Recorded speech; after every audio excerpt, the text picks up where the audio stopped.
Mastoiditis. Mastoiditis is the inflammation of mucosal lining of the antrum and the mastoid ear cells. It is the complication of middle ear infections. It is divided into acute mastoiditis and latent mastoiditis. The acute mastoiditis is the complication of acute suppurative otitis media.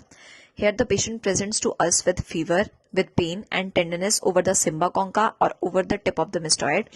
On examination, we find red, swollen and tender mastoid called ironed out mastoid, and the treatment here we give is IV antibiotics. If the condition of the patient is toxic, we give NSAIDs to the patient, and we go for myringotomy if patient has a reservoir sign. Then the latent mastoiditis. Sometimes the middle ear infection gets cleared by the antibiotics, but it remains hidden in the mastoid, leading to the formation of pus and destruction of the mastoid ear cells.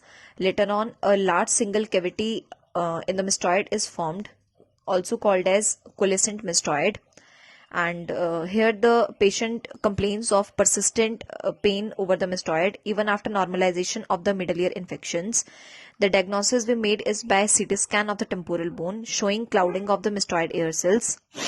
And the treatment we give is the IV antibiotics for 3 weeks, and if the infection fails to resolve, we go with mastoidectomy. Then the complications of mastoiditis are subperiosteal abscess or post-oral abscess, and it is the most common complication. Then if the pus traces down along the sternocleidomastoid, it leads to bezold abscess, irritating the sternocleidomastoid and causing torticollis.